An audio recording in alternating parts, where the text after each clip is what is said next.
Napaka-boring naman ng Pilipino na subject na to. Nakaka-stress pa. Ang daming mga malalalim na salita. Kapag-aral sa'yo, ka-Frenzy! Sumang-sawa ka na ba sa boring Filipino lesson? Huwag mag-alala.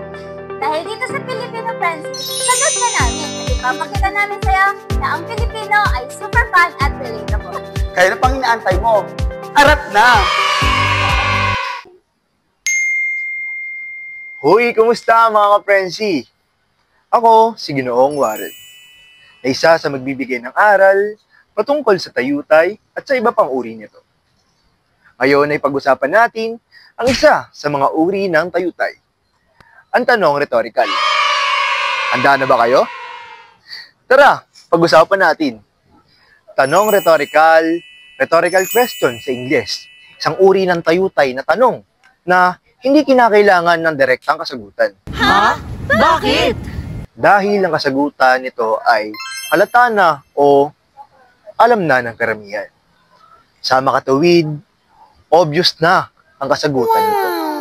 Gusto nyo pa bang mas malaman o mas maunawaan ang talakayan na to? Yay! Halina't, panoorin natin ito.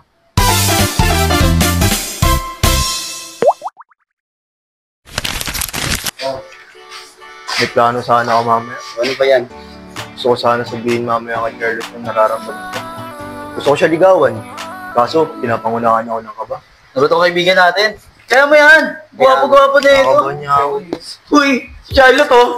Dali na! Sige na! Oh, Bogart! Sorry. Charlotte, kamusta? Okay lang. May gusto sana ako sabihin sa'yo eh. Kung pwede ba ako manligaw? I'm sorry pero Study first ka ba? hindi. O baka may boyfriend?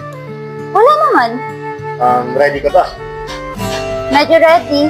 Baka... Hindi lang kita type. Ganun ba? Sorry, practice lang. Bakit Tama ako nagkulang! Kaya ako ang Diyos. bayang tadhana? Bakit hindi niya sa akin bigay sa akin? Wala na. Ngayon, napanood na natin ng halimbawa ng tanong rhetorical. Ngayon, isa-isahin naman natin kung ano nga bang halimbawa ang ginamit. Una, may awa pa ba ang Diyos? Pangalawa, saan nga ba ako nagkulang? Sa madaling salita, ang tanong rhetorical ay ginagamit upang mapukaw ang damdamin, magbigay diin sa punto, o magsabi ng opinyon na hindi kinakailangan ng direktang kasagutan. Naway may naintindihan kayo ngayong araw. Hanggang sa muli mga ka-Frenzy, paalam.